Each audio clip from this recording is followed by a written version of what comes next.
Peace. Thanks so much to all the subscribers out there. Please, like, subscribe, and drop a comment if you can. Today, we're going to be examining a detailed and thorough report that was actually circulated among high-level law enforcement. This report is titled Blood Street Gang Intelligence Report. That's from the Commonwealth of Virginia Department of State Police and the Virginia Fusion Center.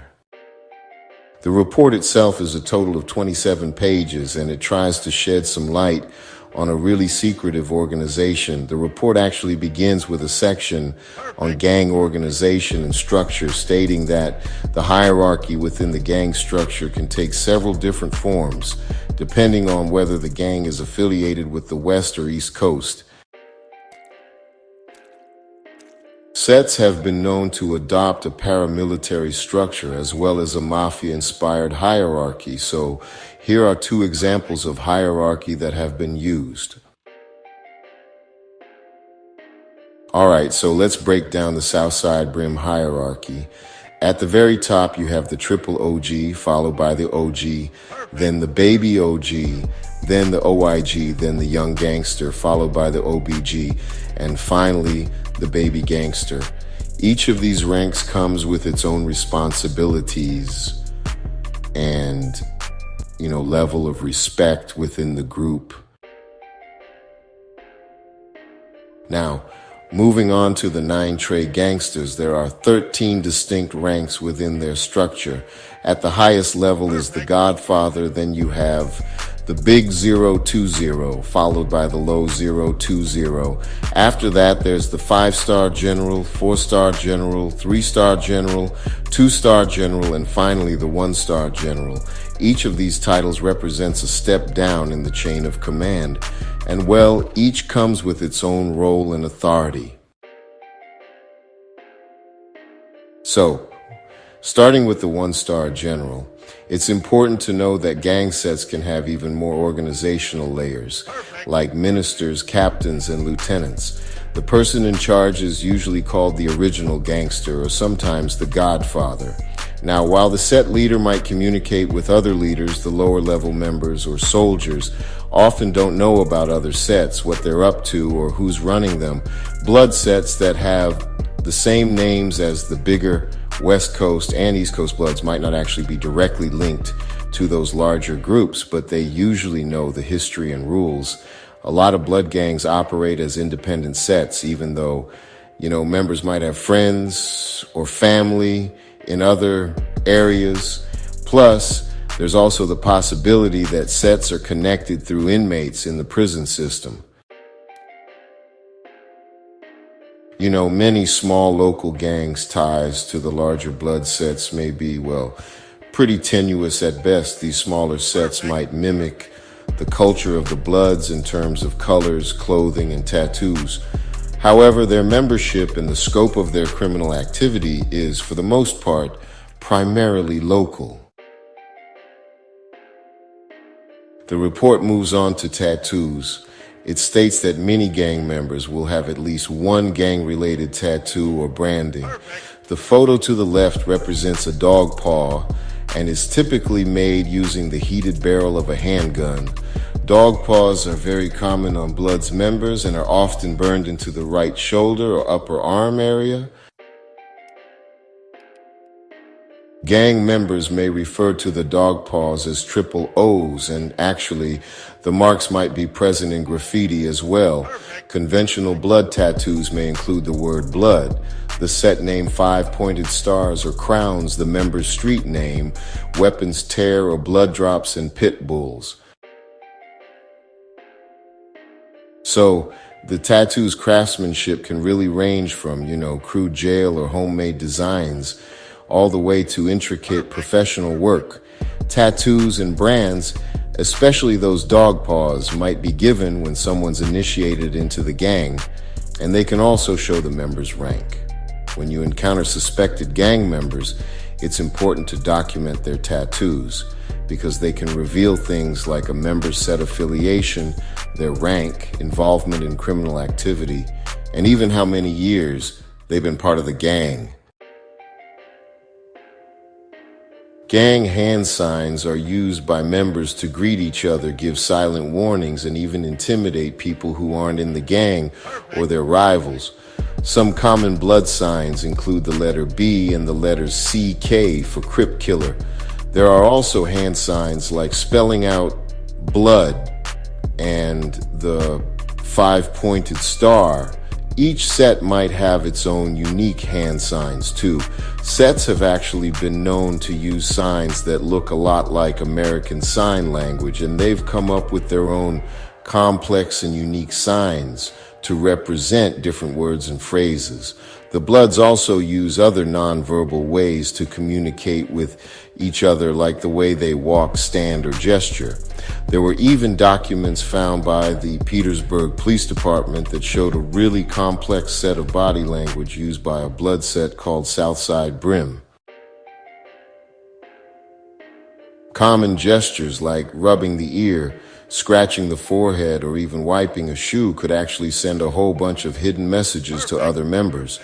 Bloods members use these signs not just for casual communication, but also as a way to signal violent intentions.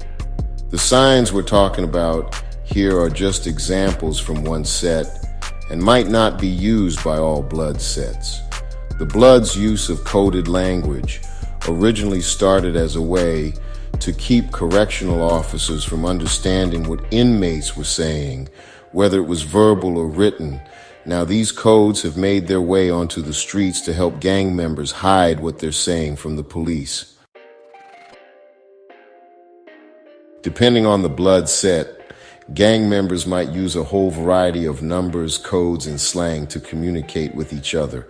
Although these codes can vary, there are definitely some commonalities in greetings, warnings, and just general communication. For example, a common greeting among Bloods members is "Sue Whoop," which actually represents a police siren, and members will often say "Blot," that's supposed to mimic the sound of automatic gunfire to announce their presence. Now, the numbers 0, 3, and 1 are especially significant to East Coast affiliated Bloods, and you'll see these pop up in their graffiti and tattoos.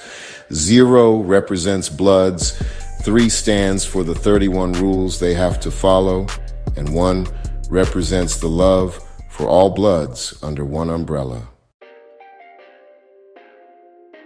So, based on those numbers, October is actually designated as the birthday of the East Coast Bloods, and the UBN 231 has been, well, a topic of rumors every year around this date, usually about possible attacks by Bloods members against law enforcement.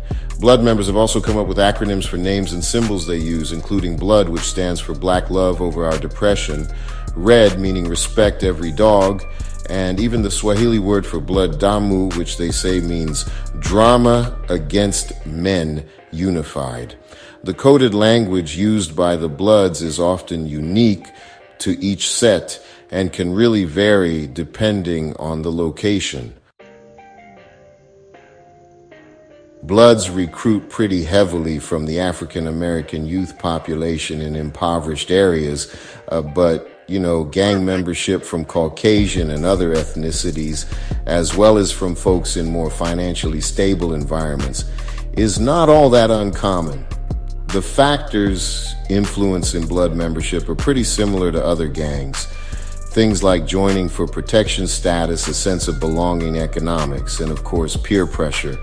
Most sets require a lifelong commitment known as blood in, blood out, which basically means that to join the gang and to leave, a member must shed blood.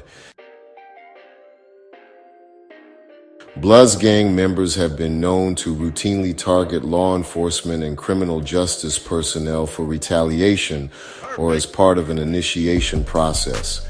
Intelligence received by Newport News Police Department identified a possible scenario in which Bloods members would target law enforcement on Halloween. An officer responding to a call for service to a possible domestic situation or street fight would be ambushed with a firearm by a low-ranking Bloods gang member. The Bloods and Newport News have also issued red desert alerts, meaning the streets are dry of drugs and monies, thus making a deceased officer's duty belt a high-dollar item, which could be sold or it could be kept as a trophy. Additionally, there have been reports of cryptic threats by Bloods members against law enforcement officers. Jefferson County, West Virginia Sheriff's Office reported in July 2008 a potential threat to kill a law enforcement officer tied to the Bloods. A deputy discovered an Ace of Hearts card lying in the center of his driveway. Intelligence indicates the Ace of Hearts is used by a gang known as the Damu. Damu is Swahili for blood, brother, or relative. Damu is often used as a greeting between Bloods members. Damu also refers to Bloods from the East Coast. The ace is worth 11 points in blackjack. The 11th letter in the alphabet is K, which is known to stand for kill. The Ace of Hearts has been used by the Bloods to identify where a law enforcement officer lives. The Bloods have also developed low-tech counter-surveillance activities targeting law enforcement. In April 2008, Virginia State Police, or VSP, personnel in Augusta County reported that the Bloods were monitoring police radio traffic via scanners and were able to intercept traffic on channels used by the Sheriff's Office, local police departments, and the VSP, including tactical and surveillance channels. The Bloods were also reportedly recording the vehicle registrations of unmarked police vehicles. The Blood Street Gang has become one of the most violent and notorious criminal organizations, spreading its influence in the United States from coast to coast. Traditionally, the Bloods have been known as an African-American gang, but membership today actually includes Caucasians and Hispanics as well. Blood members are involved in a variety of criminal activities, including murder, assault, robbery, and, narcotics distribution.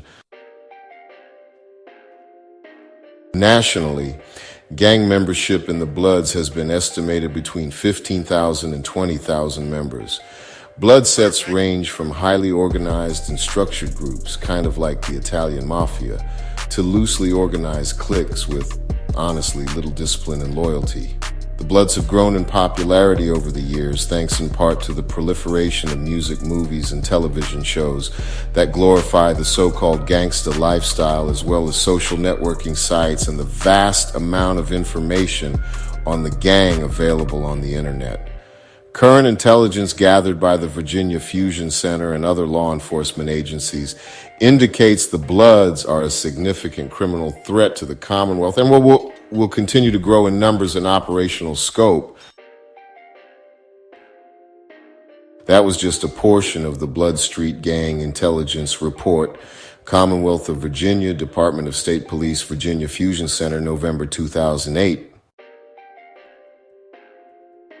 So, what did you think? Was law enforcement's intelligence really acute? How was law enforcement able to gather all of this intelligence? Go ahead and share your thoughts. Comment below. And as always, although there are convictions in this matter, I must stress that an indictment is not evidence of guilt.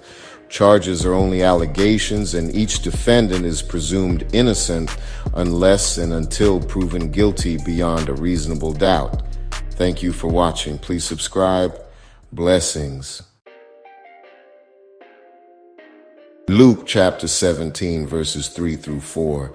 If your brother sins, rebuke him, and if he repents, forgive him.